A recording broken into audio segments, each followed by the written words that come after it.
रात के 10 बज रहे थे। घने जंगलों के बीच मौजूद नीलगिरी गेस्ट हाउस के सामने आर्यन की कार रुकी। लो समीर, पहुंच गए। अब यहाँ शांति से बैठकर मैं अपनी हॉरर नॉवेल पूरी कर सकूंगा। यार आर्यन, ये जगह कुछ ठीक नहीं लग रही। देख तो, चारों तरफ सन्नाटा है। ऐसा लग रहा है जैसे पेड़ हमें घूर रहे हो। अरे डरपोक, ये सन्नाटा ही तो लेखक की खुराक है। चल सामान उतार। तभी अंधेरे में से एक बूढ़ा आदमी बाहर निकला।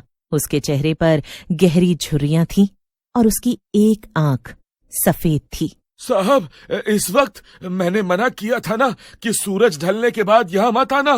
क्यों काका, कोई डाकू वाकू का डर है क्या? डाकुओं से तो लड़ लोगे साहब, लेकिन उससे कैसे लड़ोगे जिसका शरीर ही नहीं है। याद रखना, कमरा नंबर 4 में जो भी है उसे अकेला रहना पसंद है। अगर तुम्हें लगे कि कमरे में कोई है तो मुड़कर मत देखना। कमरा नंबर 4 बहुत बड़ा था। आर्यन, मुझे अजीब सी गंध आ रही है, जैसे कुछ जल रहा हो या जैसे कोई पुराना सड़ा हुआ मांस। पुरानी लकड़ी की गंध है भाई। तू सो जा, मैं अपनी डायरी में कुछ नोट्स लिखता हूँ।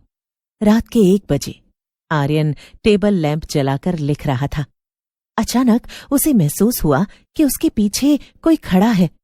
एक ठंडी हवा का झोंका उसकी गर्दन से टकराया। उसने पीछे मुड़कर देखा। समीर गहरी नींद में था, लेकिन वो अजीब तरह से कांप रहा था। उसके मुंह से बुदबुदाने की आवाज आ रही थी। वो कोने में खड़ा है, वो मुझे देख रहा है, उसकी आंखें नहीं हैं। जैसे ही उसने समीर के कंधे पर हाथ रखा, कमरे का तापमान अचानक गिर गया। समीर ने अचानक अपनी आंखें खोली। उसकी आंखों की पुतलियां पूरी तरह गायब थीं। सिर्फ सफेद हिस्सा दिख रहा था। तुमने उसे क्यों परेशान किया? वो यहाँ 100 सालों से है। आर्यन पीछे हटा। अचानक अलमारी का दरवाजा जोर से खुला। आर्यन की तर्क शक्ति अब जवाब दे रही थी। वो चिल्लाया और समीर को झकझोरा। समीर होश में आया और चीख पड़ा, आर्यन, अलमारी के ऊपर देखो। आर्यन ने ऊपर देखा। छत से सटकर एक परछाई उल्टी लटकी हुई थी और उसका चेहरा पूरी तरह से छिला हुआ था। दोनों दरवाजे की तरफ भागे, लेकिन दरवाजा बाहर से किसी ने बंद कर दिया था। कोई है? काका, काका, दरवाजा खोलो, बचाओ, कोई है? मैंने कहा था ना साहब, उसे अकेला रहना पसंद है। अब तुम दोनों ही उसका अकेलापन दूर करोगे। कमरे के अंदर की लाइटें टिमटिमाने लगी। दीवारें खून उगल रही थीं। आर्यन और समीर कमरे के बीच में एक दूसरे से पीठ सटाकर खड़े हो गए। समीर, अगर हम आज नहीं बचे तो मुझे माफ करना, मैंने तुम्हारी बात नहीं मानी। वो देखो आर्यन, खिड़की के पास, वो हमारे पास आ रही है। एक औरत हवा में तैरती हुई उनके करीब आई। आर्यन को लगा जैसे उसका खून जम रहा हो। तभी कमरे की सारी घड़ियां एक साथ 3 बजे पर रुक गईं। अचानक सब कुछ शांत हो गया। अगले दिन सुबह पुलिस ने कमरा नंबर 4 का दरवाजा तोड़ा। न आर्यन और न समीर। मेज पर आर्यन की डायरी पड़ी थी। उसका आखिरी पन्ना अभी भी गीला था। डायरी के आखिरी शब्द थे, वो मेरे कमरे में मेरे बगल में बैठी है और ये पढ़ रही है। वो मुस्कुरा रही है क्योंकि अब मैं कभी यहां से नहीं जा पाऊंगा। बूढ़ा चौकीदार बरामदे में बैठा अपनी सफेद आंख से जंगल की ओर देख रहा था। उसे पता था कि अगले शिकार के आने में अब ज्यादा वक्त नहीं है। पुलिस को डायरी तो मिली, लेकिन आर्यन और समीर का कोई सुराग नहीं मिला। लेकिन हकीकत कुछ और ही थी। वो कमरे से बाहर नहीं गए थे, बल्कि वो उसी कमरे के एक समानांतर आयाम में फंस चुके थे। आर्यन ने आंखें खोली। आसपास देखने में तो कुछ नहीं बदला था, पर माहौल बदला बदला सा था। समीर, तुम कहाँ हो? आर्यन, बाहर मत निकलना। वो फर्श पर चल नहीं रही, वो दीवारों के अंदर तैर रही है। जहां हो वहीं रहो और बोलो मत, कहीं वो आवाज सुनकर ना आ जाए। आर्यन ने देखा कि कमरे की दीवारें किसी जीवित इंसान की चमड़ी की तरह धड़क रही थीं। तभी वहां कुछ ऐसा दिखाई दिया जिसे देखकर उनके होशो हवास खोने लगे। दरवाजे के नीचे से खून का एक रेला अंदर आया और धीरे धीरे एक इंसानी शक्ल लेने लगा।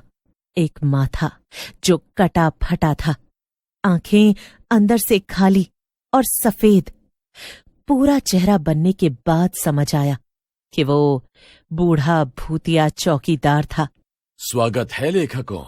यहाँ कहानियां स्याही से नहीं, दर्द से लिखी जाती हैं। अब तुम भी इसका एक हिस्सा हो। तुम काका, तुम हो क्या? तुम कौन हो? हमें यहां से जाने दो, हम पे कृपा करो। जाने दो? तुम उस आत्मा के भोजन हो जो इस कमरे की मालिक है। मैं तो बस उसे शिकार परोसने वाला एक गुलाम हूं। ऊपर देखो, ऊपर। आर्यन और समीर ने ऊपर देखा। ऊपर एक विशाल अनंत अंधेरा था, जिसमें से हजारों सफेद हाथ नीचे की ओर लटक रहे थे। वो हाथ आर्यन और समीर को छूने की कोशिश कर रहे थे। आर्यन, वो अलमारी। जब हम आए थे तो वो एकमात्र चीज थी जो नई लग रही थी। शायद वही यहां से निकलने का रास्ता है। हमें हिम्मत नहीं हारनी है, हम यहां से जरूर निकलेंगे। दोनों अलमारी की ओर भागे, लेकिन जैसे ही वो उसके करीब पहुंचे, चीखें इतनी तेज थीं कि आर्यन के कान से खून बहने लगा। आर्यन ने कोने में पड़ी एक पुरानी लोहे की रॉड उठाई और अलमारी पर वार किया। जैसे ही रॉड अलमारी से टकराई, एक औरत की भयानक चीख गूंजी। वो वही टूटी गर्दन वाली औरत थी। वो अलमारी के अंदर से निकलकर आर्यन के सामने आ गई। उसका चेहरा अब और भी विकृत हो चुका था। उसकी आंखों की जगह 2 गहरे गड्ढे थे। आर्यन को अचानक समझ आया, ये औरत कोई भूत नहीं थी, बल्कि उसे इस अलमारी के पीछे चुनवा दिया गया था। उसकी आत्मा इस कमरे की लकड़ियों और दीवारों में कैद हो चुकी थी। समीर, अलमारी के पीछे वाली दीवार तोड़ो, इसकी हड्डियां वही हैं। समीर और आर्यन ने मिलकर पूरी ताकत से दीवार पर प्रहार किया। एक कंकाल दिखाई दिया जो खड़ी अवस्था में था। कंकाल के गले में एक भारी जंजीर बंधी थी। जैसे ही जंजीर टूटी, पूरे गेस्ट हाउस में एक जोरदार भूकंप आया। चौकीदार का शरीर धुएं में बदलने लगा। आर्यन और समीर ने अपनी आंखें बंद कर लीं। उन्हें महसूस हुआ कि वो किसी गहरी खाई में गिर रहे हैं। सुबह के 6 बज चुके थे। सूरज की पहली किरण खिड़की से अंदर आई। आर्यन और समीर गेस्ट हाउस के बाहर घास पर पड़े थे। आर्यन ने गेस्ट हाउस की ओर देखा। वो बंगला अब वहां नहीं था। वहां सिर्फ एक पुराना जला हुआ खंडहर था जो सदियों पुराना लग रहा था। दोनों लड़खड़ाते हुए अपनी कार की ओर बढ़े। आर्यन ने अपनी जेब में हाथ डाला तो उसे कुछ महसूस हुआ। उसने बाहर निकाला तो वो वही पुरानी डायरी थी। अरे, ये मेरे पास कैसे आई? खोल के देख तो, क्या है इसमें? अरे, ये तो लगता है खाली है। सारे पन्ने चेक कर, कुछ तो होगा, वरना तेरी जेब में मिलने का क्या मतलब इसका? तुम बाहर तो आ गए हो, लेकिन क्या तुम्हें सच में लगता है कि कमरे में जो था वो वही रह गया? आर्यन ने धीरे से कार के रियर व्यू मिरर में देखा। पीछे वाली सीट खाली थी, लेकिन शीशे में समीर और आर्यन की चीख एक बार फिर उस सुनसान जंगल में गूंज गई। और उसके बाद वो दोनों किसी को कभी दिखाई नहीं दिए।